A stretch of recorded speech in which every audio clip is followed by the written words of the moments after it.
So, Bismillah Rahmanir Rahim, Assalamu alaikum, and welcome to Ordinary Days, where we are going to discuss now the orbital fascia and the bulbar fascia. These are the two fascias of the orbit. Now, this one in pink, it is the orbital fascia, and this one in green, it is the bulbar fascia. So, orbital fascia is also known as periorbita, or you can say it periosteum of the orbit. So, the orbital fascia it forms the periosteum of the bony orbit.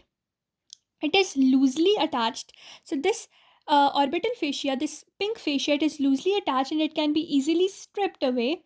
Now it has anterior portion, a posterior portion, and an inferior portion. Now the anterior portion of this fascia, this pink one, it is fused with the bone, or it forms the periosteum. The posterior side, you can see it is continuous with the dura mater of the optic nerve. And inferiorly, you can see this inferior portion of the pink fascia, it is not complete, rather it has a gap in between it, and the gap is then fused by, or it is filled by, muscle and connective tissue, and that thing is known as the orbitalis muscle. So anteriorly it was periosteum, posteriorly with the optic nerve dura mater, inferiorly it had a gap which was filled by the orbitalis muscle. Now they are saying it has three modifications. One is the orbital septum, second is the fibrous pulley, and third is the lacrimal fascia. First of all, anteriorly we can see that from the superior border and the inferior border, we have two extensions of this fascia. These extensions are actually known as the orbital septum. These are flap-like continuations of the fascia over the eyeball from the superior and inferior border. Now we have a fibrous pulley. This fascia also forms a fibrous pulley like this, which is going to support the tendon of the superior oblique muscle, which is a muscle of the, or a type of extraocular muscle. Then it is going to form the lacrimal fascia. As you know, you have this portion of the eye, and on the medial side of the eye you have this lacrimal region, and on this lacrimal region, on the lacrimal groove, it is going to form the lacrimal fascia. So three modifications of the fascia. One is this orbital septum, second one was the fibrous pulley to support the superior oblique muscle, and third one was this lacrimal fascia which bridges the lacrimal groove. Now we are going to discuss about the second fascia, which is also known as bulbar fascia or the Tennant's capsule. This one in green, it is the bulbar fascia. Now this green fascia, it extends anteriorly till the corneoscleral junction, and then it extends posteriorly, it covers the optic nerve. So we can see over here, anteriorly to the corneoscleral junction and posteriorly to the dura mater of optic nerve. Now we have the episcleral space. First of all, we need to identify what is the sclera.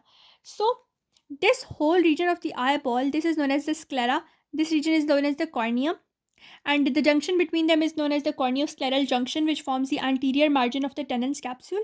Now this region between the sclera and the Tennant's capsule, it is filled by certain type of fibrous bands.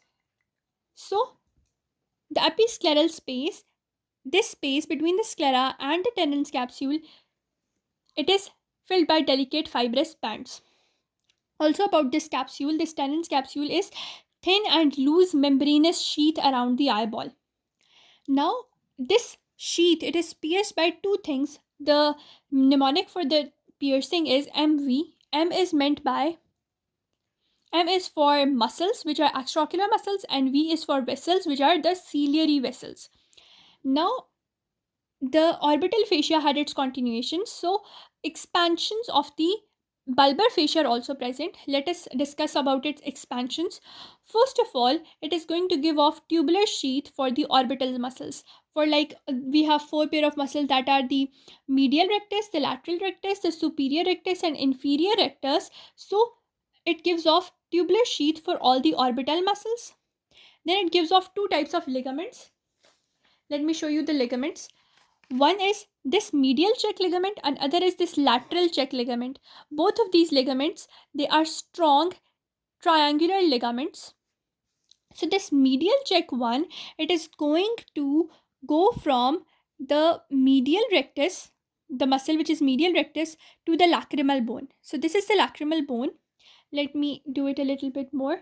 So this one is the lacrimal bone. So the ligament between the strong fibrous band or expansion from the medial rectus to the lacrimal bone. This is going to be the medial check ligament. On the lateral side of the eye, we have this lateral check ligament that is for the lateral rectus muscle and between the zygomatic bone. So it has been written over here as well that the medial check ligament connects the medial rectus to the lacrimal bone, whereas the lateral check ligament connects the lateral rectus to the zygomatic bone. Inferiorly, we have a suspensory ligament of Lockwood. Let me show that to you as well. So on the inferior side, you can see this region.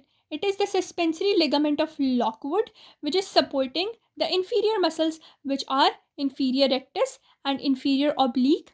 Now you can see this is like a sling or a hammock. This fascia, it is expanded from the center, but it is thin from the surroundings, and it has lateral expansions which are attached to the medial and lateral rectus muscle, whereas medially it has these inferior rectus and inferior oblique muscles. So it is expanded from the middle, contracted from the sides. The sides are attached to either of the two check ligaments, and then it has the fused inferior oblique and inferior rectus muscles. And also you can see these tubular sheaths. So this was first tubular sheath supporting the superior muscles. This was another tubular sheath supporting the lateral muscle, another tubular sheath supporting the medial muscles, and inferiorly it is giving off the ligament of Lockwood. So the expansion of this are the tubular sheath, the medial and lateral check ligaments, and suspensory ligament of Lockwood. It was pierced by MV, that was the extraocular muscle and ciliary vessels.